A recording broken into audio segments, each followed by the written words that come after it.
నమస్కారం సుఖీభవకు స్వాగతం। ఈ రోజు సుఖీభవలో పిల్లల మానసిక ఎదుగుదలకు భావ వ్యక్తీకరణకు అడ్డుకట్ట వేసి ప్రవర్తనామానమైన లోపాలను తెచ్చిపెట్టే ఆటిజంను అధిగమించే మార్గాల గురించిన ప్రత్యేక కథనంతో మీ ముందుకొస్తుంది నేటి సుఖీభవ।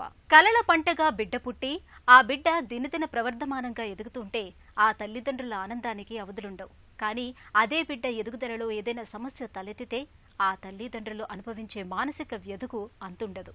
చిన్నారిలో మానసిక ఎదుగుదలను అడ్డుకొని ప్రవర్తనాపరమైన లోపాలను తెచ్చిపెట్టే ఆటిజం అలాంటిదే। నిజానికి ఆటిజం అనేది ఒక సమస్యల పుట్ట। ఎదుటివారితో చూపు కలపకపోవటం, ఇతరులకు దూరంగా గడపటం, తన అవసరాలను చెప్పలేకపోవటం, ఇలా అనేక సమస్యలు ఆటిజం పిల్లల్లో కనిపిస్తూ ఉంటాయి। అయితే అందరిలోనూ లక్షణాలు ఒకేలా ఉండకపోవచ్చు, కానీ ముందుగానే దీని ఆనవాళ్లను పట్టుకుంటే ఆటిజంను అధిగమించడం పెద్ద కష్టమేమీ కాదు। ఆటిజం గురించిన పూర్తి వివరాల్ని ఇప్పుడు తెలుసుకుందాం।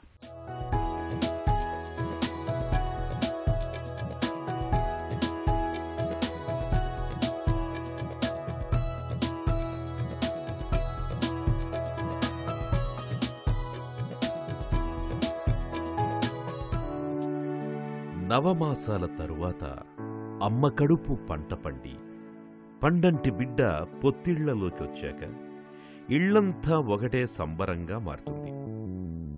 ముద్దులొలికే పసిబిడ్డ ఉనికితో రోజులు నెలలు ఇట్టే దొర్లిపోతుంటాయి। తెల్లారితే కాలం ఎలా గడిచిపోతుందో కూడా తెలియదు।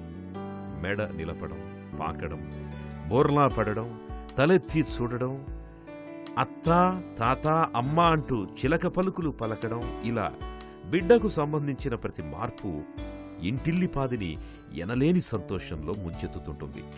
అయితే ఇదంతా నాణ్యానికి ఒకవైపు, మరోవైపు బిడ్డ శుక్లపక్ష చంద్రునిలా ఎదుగుతున్నప్పటికీ కొంతమంది పిల్లల్లో మానసికమైన ఎదుగుదల లోపాలు కనిపిస్తుంటాయి। చూపు కలపకపోవడం, పిల్లలతో కలవకుండా ఉండడం, మాటలు సరిగ్గా రాకపోవడం, ఇలా చాలా రకాల లోపాలు కనిపిస్తుంటాయి। ఈ రకమైన లోపాలను వైద్య పరిభాషలో ఆటిజంగా పిలుస్తారు। ఒకప్పుడు పాశ్చాత్య దేశాలు, సంపన్న వర్గాల్లోనే ఎక్కువగా అనుకునే ఈ సమస్య ఇప్పుడు మన దగ్గర కూడా ఎక్కువగానే కనిపిస్తోంది। ఆటిజం అనేది జీవితకాలం ఉండే డెవలప్మెంటల్ డిజార్డర్। ఇంత మునుపు ఇంత ప్రివిలెన్స్ ఎక్కువగా ఉండేది కాదు సమాజంలో, కానీ ప్రస్తుతం సమాజంలో ఆటిజం తాలూకా రేట్ ఎక్కువ పెరుగుతూ ఉంది। ఇలాంటి డిజబిలిటీ అనేది జీవితకాలం ఉంటుంది, కానీ రైట్ టైం రైట్ ఇంటర్వెన్షన్ ఇవ్వగలిగితే చాలా వరకు వాళ్ళు దీని నుండి బయటపడగలుగుతారు। ఆటిజం ఉన్న వ్యక్తుల్లో కనిపించే లక్షణాలు ఏంటంటే రైట్ ఫ్రమ్ ఐ కాంటాక్ట్, వాళ్ళకి ఐ కాంటాక్ట్ ఉండదు, అంటే మనుషుల వైపు చూసి మాట్లాడడం ఉన్నది ఉండదు। తర్వాత మాటకి రెస్పాన్స్ ఇవ్వరు, మనం పిలిచినా రెస్పాన్స్ ఇవ్వరు, వాళ్ళ వరల్డ్లో వాళ్ళు ఉన్నట్టు కూర్చుంటారు। దట్స్ హౌ పేరెంట్స్ కూడా గుర్తుపడతారు ఈ రకమైన డిజబిలిటీని। అలాగే కాకుండా వీళ్ళ పిక్యులర్ బిహేవియరల్ ప్యాటర్న్స్ ఉంటాయి, కొన్ని హ్యాండ్ క్లాపింగ్ అని, వస్తువులంటే అబ్సెషన్ ఉండడం, ఇవన్నీ కూడా జనరల్గా ఈ ఆన్సెట్ అన్నది ఆటిజంది 18 months టైంలో గుర్తుపడతాం। ఎందుకంటే అంతవరకు 1 year వరకు పిల్లడు బాగానే ఉంటాడు, అన్ని మైల్ స్టోన్స్ వేసి చూసేస్తాడు, కూర్చోవడం, నించోవడం, రన్నింగ్, మెట్లు ఎక్కడం, మెట్లు దిగడం అన్నీ చేస్తాడు, మాటలు కూడా స్టార్ట్ చేస్తాడు। సడన్గా 15 months 16 months వచ్చేసరికి వాళ్ళు కొద్దిగా సమ్ రిగ్రెషన్ చూస్తారు పేరెంట్స్, వచ్చిన మాటలు మర్చిపోతుంటారు పిల్లలు, దెన్ ఒక్కడే ఉండడానికి ఇష్టపడుతుంటారు, దెన్ మిగతా ఏజ్ గ్రూప్ పిల్లలతో కూర్చొని మాట్లాడడానికి ఇష్టపడరు, మనకు ఐ కాంటాక్ట్ ఇవ్వరు, రిపీటెడ్ మూమెంట్స్ ఉంటాయి, స్టీరియోటైప్ బిహేవియర్స్ ఉంటాయి। తర్వాత ఎకులేలి అంటాం, ఏదో అలా తాత తాత దా దా దా ఏమో మీనింగ్లెస్ మాటలు మొదలు పెడతారు। 80s నుండి dramatically we are seeing the changes in the autism చిల్డ్రన్లో। 2007 కల్లా దేవర్ జస్ట్ 1000లో 1 or 2 children ఉండేవారు autism children, but now the prevalence కొన్ని రోజులు ఒక 2 years back it was 1 in hundreds అనుకున్నాం, ఇప్పుడు 1 in 69 children ఆటిజం పిల్లల సంఖ్య పెరిగింది। This maybe because the food intake అవ్వచ్చు, ఎన్విరాన్మెంటల్ చేంజెస్ అవ్వచ్చు, పేరెంట్స్ స్ట్రెస్ ఉండొచ్చు, ఇవి కొన్ని కారణాలుగా చెప్తాము। వాళ్ళ తాలూకా సంఖ్య ఎందుకు పెరుగుతున్నది అన్నది ఇవి కొన్ని, కానీ ఇంతవరకు కూడా ఏ రీసెర్చ్ కూడా ప్రూవ్ అవ్వలేదు ఈ కారణం వల్ల ఆటిజం వస్తుంది అని। పుట్టినప్పటి నుంచి శిశువు ప్రతి కదలిక అద్భుతమే। మెడ నిలబెట్టడం, బోర్లా పడడం దగ్గర నుంచి పాకడం, పారాడడం, నిలబడడం, తప్పటడుగులు వేయడం, అత్తా తాత అనే మాటలు ఇవన్నీ అపురూప దృశ్యాలే. ఈ గడపలన్నీ దాటి ప్రయాణం సాఫీగా సాగుతోందని అనుకుంటున్న తరుణంలో ఆటిజం మొగ్గ తొడుగుతుంటుంది. ఇది ఒక్క సమస్య కాదు, రకరకాల అంశాలతో ముడిపడిన చట్రం. ఇతరులతో కలవలేకపోవడం, సరిగ్గా మాట్లాడలేకపోవడం, చేసిన పనినే పదే పదే చేయడం, కళ్లలోకి నేరుగా చూడకపోవడం, నవ్వించినా నవ్వకపోవడం, ఒంటరిగా గడపడం, ఇలా అనేక లక్షణాలు పిల్లల్లో కనిపిస్తుంటాయి. భావ వ్యక్తీకరణ లోపముంటుంది. తమ అవసరాలను చెప్పలేక వేలు పట్టుకుని తీసుకెళ్లడం చేస్తుంటారు. ఆటిజం లక్షణాలను మొదట్లో బుద్ధిమాంద్యం అనుకునేవారు. కానీ ఆటిజం అనేది బుద్ధిమాంద్యం కాదు. ఆటిజం పిల్లలు బుద్ధిమాంద్యం పిల్లల్లాగా స్తబ్దుగా ఉండరు, చురుగ్గానే ఉంటారు. అయితే ఇతరులతో కలివిడిగా ఉండకపోవడం, నేర్చుకోకపోవడం వంటి వాటి మూలంగా కొందరు ఆటిజం పిల్లల్లో పెద్దయ్యాక బుద్ధిమాంద్యం లక్షణాలు కనపడొచ్చు. ఆటిజం అనేది వైడ్ స్పెక్ట్రమ్ అండి. We can't say that it is only ఒక్క ఇది అన్నది చెప్పలేము. ఇది PDD-5 అంటారు. సైకలాజికల్ దీంట్లోని చూస్తే it's one among them. Autism ఎక్కువగా ఉంటుంది. మిగతావన్నీ వాటిలోని వాట్ ఎవర్ టైప్స్ దాంట్లో కొంచెం కొంచెం ఈ సిమ్టమ్స్ ఉంటాయన్నమాట. ఆటిజంలోనే ఆటిజం రెండోదేమో ఆస్పర్జర్స్ సిండ్రోమ్ అంటాం. ఆస్పర్జర్స్ సిండ్రోమ్ అంటే హై ఫంక్షనింగ్ ఆటిస్టిక్ చిల్డ్రన్. ఆటిజంలో కొన్ని సిమ్టమ్స్ వీళ్ళలో ఉన్నా కూడా వాళ్ళ మాటలు రావడానికి ప్రాబ్లం ఉండదు, వాళ్ళ మామూలు వ్యక్తిగత పనులు చేసుకోవడానికి ప్రాబ్లం ఉండదు, వాళ్ళు సమాజంలో తిరుగుతారు, బాగా చదువుకుంటారు, పర్టికులర్ ఏరియాస్లో చాలా పైకి వస్తారు. కొన్ని ఏరియాస్లో కొందరు లెక్కల్లో చాలా పైన ఉంటారు, చాలా ముందుకుంటారు, కొందరు చదవడంలో చాలా ముందుకుంటారు, పర్టికులర్ సోషల్ స్కిల్స్లో మాత్రం వెనకబడి ఉంటారు. అంటే మనం ఇంట్రోవర్ట్స్ అనేవాళ్ళమి. ఆ రకంగా వీళ్ళు ఎక్కువగా కలవలేరు, రిజర్వ్డ్గా ఉంటారు, కొంతమంది ఉంటారు. థర్డ్ ఈజ్ రెట్ సిండ్రోమ్ అంటారు. రెట్ సిండ్రోమ్ ఎక్కువగా అమ్మాయిల్లో చూస్తాం. వాళ్ళకి ఈ ఆటిజం తాలూకా సిమ్టమ్స్ కొంచెం వాళ్ళలో కూడా ఉంటాయి. తర్వాత పర్వేజివ్ డెవలప్మెంటల్ డిలేస్ అంటాం. అంటే మోటార్ స్కిల్స్లో కానీ వీటిలో కానీ వెనకబడ్డ ఉంటారు. కొన్ని ఆటిజం సిమ్టమ్స్ అందరిలోనే ఉంటాయి. కానీ వెన్ వీ డయాగ్నోస్ ఒక చైల్డ్ ఆటిస్టిక్ అంటే వాటిలో ఎక్కువగా ఉంటాయి, మిగతా వాళ్ళలో తక్కువగా ఉంటాయి. కనుక it's called as a spectrum. Under one umbrella ఇవన్నీ వస్తాయన్నమాట. పిల్లల్లో మానసిక ఎదుగుదలను అడ్డుకొని తల్లిదండ్రులకు తీరని వేదనను తెచ్చిపెట్టే ఆటిజం సమస్యలకు అసలు ఖచ్చితమైన కారణం అంటూ ఇప్పటివరకు తెలియదు. జన్యుపరమైన కారణాలు మొదలుకొని పరిసరాల ప్రభావం వరకు చాలా సిద్ధాంతాలున్నాయి. కానీ ఏవీ ఇప్పటి వరకు నిరూపణ కాలేదు. పిల్లల్లో ఆటిజం లక్షణాలు సాధారణంగా 7 ఏళ్ల వయసు నుంచే కనిపించడం మొదలవుతుంది. కానీ తల్లిదండ్రులకు సరైన అవగాహన లేకపోవటం మూలంగా ఆటిజంను చాలా మందిలో 4-5 ఏళ్ల వరకు గుర్తించలేకపోతున్నారు. ఆలస్యం అవుతున్న కొద్దీ ఆటిజం తీవ్రంగా మారుతుంది. కాబట్టి ఆటిజంను ముందుగా గుర్తించడం, సత్వరమే చికిత్స మొదలుపెట్టడం చాలా అవసరం. పిల్లల్లో ఆటిజం గురించిన మరిన్ని వివరాలను ఇప్పుడు తెలుసుకుందాం. ఆటిజం అనేది భిన్న విభాగాలకు విస్తరించిన ఎదుగుదల సమస్య. ఆటిజం పిల్లల్లో భావ వ్యక్తీకరణ లోపాలు, ప్రవర్తనాపరమైన లోపాలు కొట్టొచ్చినట్టు కనిపిస్తుంటాయి. ఆటిజంకి కారణం ఏంటి అన్నది ఖచ్చితంగా తెలియదు. అయితే జన్యుపరమైన పర్యావరణ అంశాలు రెండూ ఆటిజానికి దారి తీస్తున్నట్లు అధ్యయనాలు పేర్కొంటున్నాయి. మెదడు ఎదుగుదలకు తోడ్పడే జన్యువులు, క్రోమోజోములు ఆటిజంకి కారణమవుతుందొచ్చనే భావన ఉంది. గర్భధారణ సమయంలో తల్లికి వచ్చే వైరల్ ఇన్ఫెక్షన్స్, కాన్పు సమయంలో బిడ్డ మెదడుకు తగినంత ఆక్సిజన్ అందకపోవడం, నెలలు నిండకముందే కాన్పు కావడం, తక్కువ బరువుతో పుట్టడం వంటివన్నీ కారణాలు కావచ్చని అనుకుంటున్నారు. సాఫ్ట్వేర్ వంటి కొన్ని వృత్తుల్లోని తల్లులకు పుట్టే బిడ్డల్లో ఆటిజం ఎక్కువగా కనపడుతున్నట్టుగా ఇటీవలి కాలంలో అనుమానిస్తున్నారు. కొన్ని ఉద్యోగాలు, వృత్తుల్లో ఉన్నవారు పిల్లలతో ఎక్కువ సమయం గడపలేకపోవడం, పని గంటలు అస్తవ్యస్తంగా ఉండడం, పిల్లలకు పరిసరాల నుంచి సరైన ప్రేరణ లభించకపోవడం, రేడియేషన్ ప్రభావం వంటివి ఇందుకు కారణం అవుతుండొచ్చని భావిస్తున్నారు. ఇలా ఆటిజం మీద రకరకాల సిద్ధాంతాలున్నాయి. కానీ ఇవేవి పూర్తిగా నిరూపణ కాలేదు. చాలా సివియర్ పిల్లల్లో మనం తొందరగా గుర్తించగలుగుతాము.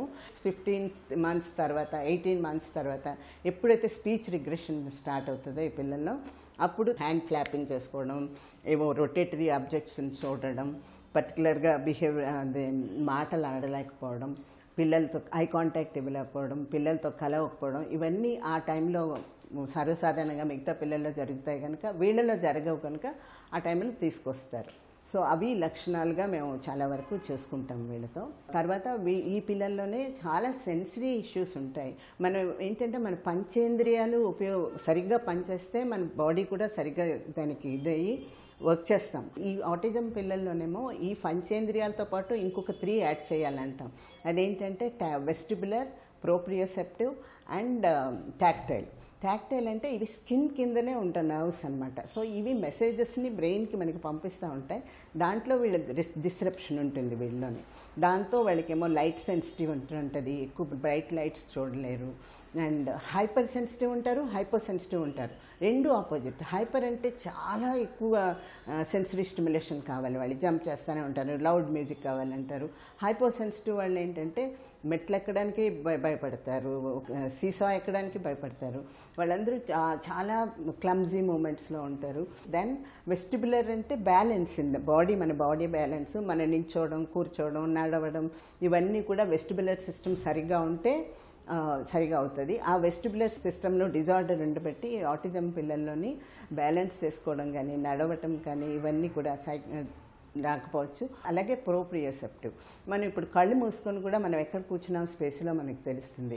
అలాగే మనము ఏదైనా ఇది బ్రేక్ చేయాలంటే ఎంత ఫోర్స్ ఉపయోగించాలి, ఒక ఎగ్ బ్రేక్ చేయాలంటే ఎంత ఫోర్స్ ఉపయోగించాలి, ఇవన్నీ కూడా ప్రోప్రియోసెప్టివ్ దీనివల్ల మన బాడీకి తెలుస్తుంది. మసిల్స్, టెండన్స్, టిష్యూస్ ఇవన్నీ కూడా వర్కౌట్ అవుతాయి. అందులో ఏమైనా డిస్ఫంక్షనింగ్ ఉంటే వీళ్ళకి హైట్స్ ఫోబియా, అదే చెప్పాను కదా, ఇవన్నిటికీ దూరంగా ఉంటారు. పెద్ద సౌండ్స్ కానీ దీనికి కానీ. కొంతమంది 2 రకాలుగా కూడా ఉంటారు. కొంతమంది సౌండ్స్ ఎక్స్ట్రా ఎక్కువ కావాలంటారు, కొంతమంది తక్కువ అసలు చూడలేరు లైట్స్ వైపు. సో వాళ్ళకి depending on the child's necessity we will do that. లక్షణాలు తీవ్రతను బట్టి ఆటిజంని autistic, Rett's, Asperger's, childhood disintegrated అని 4 రకాలుగా పేర్కొంటున్నారు. మొదటి రకాన్ని మినహాయిస్తే మిగతా 3 లక్షణాల తీవ్రత ఎక్కువగా ఉంటుంది. భావ వ్యక్తీకరణ, ప్రవర్తనాపరమైన లోపాలు ఎక్కువగా ఉంటాయి. 1-2 మాటలు కూడా పలకలేకపోతుంటారు. ఫిట్స్ వంటి నాడీ సంబంధ సమస్యలు మొదలవుతుంటాయి. వయస్సుతో పాటు పెరగాల్సిన తల చిన్నదవుతుంటుంది. సొంగ కారుస్తుండడం, చేతులు కాళ్ళు ఒకేలా ఆడిస్తుండడం, చేతులతో చప్పుళ్లు చేయడం వంటివి చేస్తుంటారు. సాధారణంగా ఆటిజం లక్షణాలు 7 ఏళ్ల వయసులోపే కనపడడం ఆరంభిస్తుంటాయి. అయితే చాలా మందిలో 4 ఏళ్లు దాటిన తర్వాత గానీ గుర్తించడం లేదు. ఆలస్యమైన కొద్దీ సమస్య తీవ్రమవుతూ వస్తుంటుంది. కాబట్టి ముందుగానే గుర్తించడం ఎంతైనా అవసరం. పిల్లల్లో ఆటిజం ఉందని తెలిసినప్పుడు ఆటిజం రేటింగ్ స్కేల్స్, ఐక్యూ ఆధారంగా సమస్య తీవ్రత లక్షణాలను గుర్తించి చికిత్స నిర్ణయిస్తారు. టాక్టైల్ అంటే ఇవి స్కిన్ కిందనే ఉంటాయి నర్వ్స్ అనమాట. సో ఇవి మెసేజెస్ని బ్రెయిన్కి మనకి పంపిస్తూ ఉంటాయి.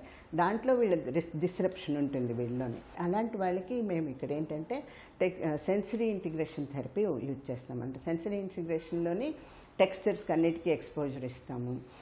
చాలా బాడీ ఇరిటేషన్ కానీ ఇరిటబిలిటీ ఉండి జంపింగ్ ఉంటే ట్రాంపోలిన్ మీద చేయిస్తాము. దెన్ ర్యాప్ థెరపీ అంటాం. పేరెంట్స్ పర్మిషన్ తీసుకొని దుప్పటితో శుభ్రంగా చైల్డ్ని కప్పి we try to make him still అయ్యేటట్టు చేస్తాము. దెన్ బ్రష్ చేస్తాం బాడీ అంతా సాఫ్ట్ బ్రషెస్తోని. దెన్ ఆల్ డిఫరెంట్ టెక్స్చర్స్ మీద వాక్ చేయిస్తాము. బోత్ హ్యాండ్కి సెన్సిటివ్నెస్ ఇస్తాము, దానికి ఇస్తాము. దెన్ పెగ్ బోర్డ్స్ అని అవన్నీ కూడా అటెన్షన్ ఇంప్రూవ్ చేయడానికి కూడా చేస్తామన్నమాట. వెస్టిబులర్ వాళ్ళకి ఆక్యుపేషనల్ థెరపీ ఇప్పిస్తామన్నమాట. దీంట్లో sensory integration is a part of occupational therapy. Occupational therapy more gross motor వీటి మీద పనిచేస్తుంది. ప్రోప్రియోసెప్టివ్, అందులో ఏమైనా డిస్ఫంక్షనింగ్ ఉంటే వాళ్ళకి depending on the child's necessity we will do that. దేని ప్రకారం చేస్తాం అనమాట. అది కాకుండా తర్వాత తన ఫుడ్ అడిటివ్స్ కూడా ఉంటాయి. ఫుడ్ రిలేటెడ్ కూడా చేతికి వాళ్ళకి తగలకూడదు. They don't like that stickiness. అందుకని అన్నం పట్టుకొని తినడం కానీ అవన్నీ చేయరు. దానికి కూడా సెల్ఫ్ హెల్ప్ స్కిల్ ట్రైనింగ్ అంటాము. అది స్పెషల్ ఎడ్యుకేటర్స్ చేత చేయిస్తాం అనమాట. క్యూర్ మెడిసిన్స్లో ఆటిజంకి లేదు. కానీ అసోసియేటెడ్ కండిషన్స్ ఉన్నాయి. క్లాస్ రూమ్లో పిల్లడు కూర్చోడు, తిరుగుతుంటాడు, ఇన్అటెంటివ్గా ఉంటాడు, హైపర్ యాక్టివ్గా ఉంటాడు. ఈ అసోసియేటెడ్ కండిషన్స్ అన్ని తగ్గడానికి మాత్రం మెడిసిన్స్ చాలా వరకు పనిచేస్తాయి. పిల్లల మానసిక ఎదుగుదలకు అడ్డుకట్ట వేసి ప్రవర్తనాపరమైన లోపాల్ని తెచ్చిపెట్టే ఆటిజంకు ఇవాళ ఆధునిక వైద్యంలో చక్కటి చికిత్సలు అందుబాటులో ఉన్నాయి. ఆటిజం లక్షణాల తీవ్రతను బట్టి మందులు కూడా వాడాల్సి ఉంటుంది. అయితే ఆటిజం పిల్లలకు కీలకమైంది వారి మానసిక స్థితిని తీర్చిదిద్దే శిక్షణే కీలకమంటారు నిపుణులు. ఆటిజంకు ఎంత త్వరగా చికిత్స మొదలు పెడితే ఫలితాలు అంత మెరుగ్గా ఉంటాయి. Speech therapy, language stimulation, behaviour modification, psychotherapy, sensory integration థెరపీలు ఇవన్నీ పిల్లల్లో ఆటిజం తీవ్రతను తగ్గించేందుకు ఎంతగానో ఉపకరిస్తాయి. పిల్లల్లో ఆటిజం తీవ్రతను తగ్గించే మార్గాల గురించి ఇప్పుడు తెలుసుకుందాం. ఆటిజం పిల్లల్లో లోపాల తీరు, లక్షణాల తీవ్రత అందరిలోనూ ఒకేలా ఉండదు. ఆటిజానికి కారణాలు స్పష్టంగా తెలియవు కాబట్టి దీనికి చికిత్స కూడా లక్షణాల ఆధారంగానే ఉంటుంది. వైద్యులు ఆటిజం రేటింగ్ స్కేల్స్ ఆధారంగా పిల్లల ప్రవర్తన, లక్షణాలన్నింటినీ గమనిస్తారు. అవసరమైతే ఐక్యూ పరీక్షలు చేస్తారు. ఆటిజంలో మోస్తరు, మధ్యస్థం, తీవ్రం ఇలా స్థాయిలు నిర్ధారించి చికిత్స మొదలు పెడతారు. ఫిట్స్, మెదడులో లోపాలు, ఉద్రేకపూరితమైన ప్రవర్తన ఉండి 3 ఏళ్లు దాటిన పిల్లలకి మందుల్ని సిఫారసు చేస్తారు. ఒకచోట కూర్చోకుండా, కుదురుగా లేకుండా, నేర్చుకోవడంలో వెనుకబడిన పిల్లలకి చురుకుదనాన్ని తగ్గించే మందుల్ని సూచిస్తుంటారు. చెప్పిందే చెప్పడం, చేసిన పనినే చేసే పిల్లలకి యాంటీ డిప్రెసెంట్ మందుల్ని మొదలు పెడుతుంటారు. గ్లూటెన్, కెసిన్ లేని ఆహార పదార్థాలతో కూడిన జిఎఫ్ సీఫ్ డైట్ ని కూడా డాక్టర్లు సిఫారసు చేస్తుంటారు. అయితే ఆటిజం పిల్లలకి కీలకమైంది వారి మానసిక స్థితిని చక్కదిద్దే శిక్షణే. తల్లిదండ్రులు దీనిని అర్థం చేసుకోవడం చాలా అవసరం. అతిగా ఆశించకుండా, అలాగని నిరాశలో కూరుకుపోకుండా తల్లిదండ్రులు చికిత్సలో భాగస్వాములవ్వాలి. జనరలీ ఎనీ డిజబిలిటీ, మీరు ఏ డిజబిలిటీ అనే చూడండి, మెంటల్ రిటార్డేషన్ అవ్వచ్చు, స్లో లెర్నర్స్ అవ్వచ్చు, డిస్లెక్సియా ఉన్న పిల్లలు అవ్వచ్చు, ఆటిజం ఉన్న పిల్లలు అవ్వచ్చు.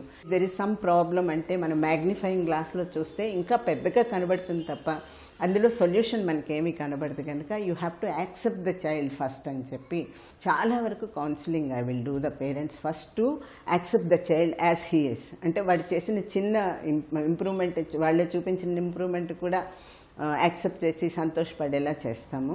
And then we will ask them also కొంచెం రిలాక్స్ అవ్వండి. మీరు బాబుని ఇక్కడ థెరపీస్ పంపించేటప్పుడు go and have your own life, have some recreation thing and come. And also as I said no, మాది ఇది టీమ్ వర్క్ కనుక వాళ్ళని పార్ట్ ఆఫ్ అవర్ ప్రోగ్రామ్ చేస్తాము. ఇక్కడ థెరపీ సెషన్లో ఎలా చేస్తారో ఇంట్లో same skills we will make them do. వీళ్ళకి బిహేవియర్ థెరపీ ఒకటి చాలా అవసరం. దీన్ని ఏంటంటే అడాప్టివ్ బిహేవియర్స్ అని నేర్పించడం థెరపీస్ ద్వారా నేర్పిస్తాం. ఎందుకంటే యాంటిసిడెంట్స్ అంటే ఏబీసీ థెరపీ మేము ఇక్కడ పిల్లలకి ఎక్కువగా నేర్పిస్తుంటాం ట్రైనింగ్. అంటే ఏబీసీ అంటే యాంటిసిడెంట్, బి అంటే బిహేవియర్, సి అంటే కాన్సిక్వెన్స్. యాంటిసిడెంట్ అంటే సపోజ్ ఈ చైల్డ్ ఒక అన్వాంటెడ్ బిహేవియర్ చేస్తుందంటే ఏంటి, what is provoking him, what is the antecedent, దాని ముందు జరిగింది ఏంటి, ఎందుకు ఆ చైల్డ్ అలా ప్రవర్తిస్తున్నాడు అన్నది కనుక్కొని బిహేవియర్ పాజిటివా నెగిటివా చూస్తాము. If it is positive we entertain the child, we support the child, we reinforce that behaviour. If it is negative దాని మీద వీ స్టార్టెడ్ వర్కింగ్ అని చేసి యాంటిసిడెంట్ని తీసుకొని మేము చేస్తాము. బిహేవియర్ మేనేజ్మెంట్ ప్రోగ్రామ్ అని పేరెంట్స్కి ఇస్తాము. అందులో టోకెన్ ఎకానమీ సిస్టమ్ వాడతాము. Dos and don'ts for the child, ఏం చేయాలి ఏం చేయకూడదు అన్నది క్లియర్గా చెప్పి మేము చేసినవే ఇంటిలో పేరెంట్స్ని చేయమంటాం. అది కంప్లీట్గా ఫాలో అయితే చాలా ఇంప్రూవ్మెంట్ మేము చూస్తాం. గ్లోబల్ అసెస్మెంట్ చైల్డ్ చేత చేయించి పేరెంట్స్ కూడా కొన్ని తెలుసుకోవాలి. అంటే ఈ మెడిసిన్స్ ఇస్తున్నాను కనుక దీని సైడ్ ఎఫెక్ట్స్ ఏమైనా ఉన్నాయా, దీని ఇదేమైనా ఉన్నాయా, దాని గురించి తెలుసుకొని ఆ పిల్లడికి ఇవ్వచ్చో. ఎందుకంటే ఇప్పుడు అందరూ చాలా ఎడ్యుకేటెడ్ పేరెంట్స్ ఒక్క దగ్గరికి వెళ్తే వాళ్ళలో నమ్మకం ఉంచి డాక్టర్ అవ్వచ్చు, థెరపిస్ట్ అవ్వచ్చు, నమ్మకం ఉంచి చేయండి అని చెప్తాను. ఎందుకంటే డెఫినెట్లీ తీసుకురాగానే 1 monthలో 2 monthలో చేంజెస్ పిల్లల్లో తీసుకురాలేం కనుక కొన్ని రోజులు థెరపిస్ట్ నమ్మి ఇవ్వాలి. From therapist viewpoint also, I will suggest my team that they have to do justice what they were. The parents and the trust nunchi ma daggara teesukocharu ganaka we have to show some development in the child. We have to be, living up to their expectations. Alaga its teamwork is very essential for this autism. Autism లక్షణాల్ని త్వరగా గుర్తించి అంతే త్వరగా చికిత్స మొదలు పెట్టాలి. పిల్లలకు చిన్నతనంలోనే ప్రేరణ ఇవ్వడం వల్ల ఫలితాలు మెరుగ్గా ఉంటాయి. స్పీచ్ థెరపీ, లాంగ్వేజ్ స్టిమ్యులేషన్ విధానంలో ఒక పద్ధతి ప్రకారం పిల్లలతో ఉదయం నుంచి రాత్రి వరకు మాట్లాడుతుండాలి. ఇలా చేయడం వల్ల వారిలో సంభాషణ చాతుర్యం మెరుగుపడుతుంది. అలాగే కళ్లల్లో కళ్ళు పెట్టి చూసేందుకు, మలమూత్ర విసర్జన కోసం ప్రత్యేకంగా పద్ధతి ప్రకారం నేర్పించాలి. అలాగే ప్రవర్తనాపరమైన లోపాలను చక్కదిద్దడానికి బిహేవియర్ మోడిఫికేషన్, సైకోథెరపీలు కూడా ముఖ్యమే. మరీ చిన్న పిల్లలకు సెన్సరీ ఇంటిగ్రేషన్ థెరపీ ఇస్తారు. వీరు కంటితో చూసి నేర్చుకోలేరు కాబట్టి ఇతర జ్ఞానేంద్రియాల ద్వారా స్పర్శ, ధ్వని వంటి వాటి ద్వారా వారికి కావలసినవి నేర్పిస్తారు. ముఖ్యంగా వీరిలో ప్రత్యేక నైపుణ్యాలను గుర్తించి వాటికి మరింతగా సానపడితే బాగా రాణిస్తారు. సకాలంలో సరైన వైద్యం, శిక్షణ ఇవ్వడం వల్ల ఆటిజం పిల్లలు వారి పనులు వారు స్వయంగా చేసుకోగలుగుతారు. చదువుల్లోనూ మెరుగ్గా ఉంటారు. మిగతా పిల్లల్లాగే వీరు చాలా వరకు సాధారణ జీవితం గడపగలుగుతారు. చిన్నారుల్లో ఆటిజం ఛాయల్ని మనం పూర్తిగా రూపుమాపలేకపోవచ్చు. కానీ సకాలంలో గుర్తించి సత్వరమే చికిత్స మొదలు పెడితే ఆటిజం తాలూకు దుష్ప్రభావాల్ని చాలా వరకు అధిగమించవచ్చు. ముఖ్యంగా పిల్లలు ఎవరిపైనా ఆధారపడకుండా వారి పనులు వారే చేసుకునేలా, మంచి నైపుణ్యాలతో బాగా చదువుకునేలా, వారి కాళ్లపై వారు నిలబడేలా తీర్చిదిద్దవచ్చు. తిరిగి రేపటి సుఖీభవలో మళ్లీ కలుసుకుందాం. సుఖీభవ కార్యక్రమానికి సంబంధించి మీ విలువైన సూచనలు, సలహాల్ని వెంటనే మాకు రాయండి. మా చిరునామా Sukhibhava, ETV, Ramoji film city, Hyderabad 501512 లేదా sukhibhava@etv.co.in కు మెయిల్ చేయండి.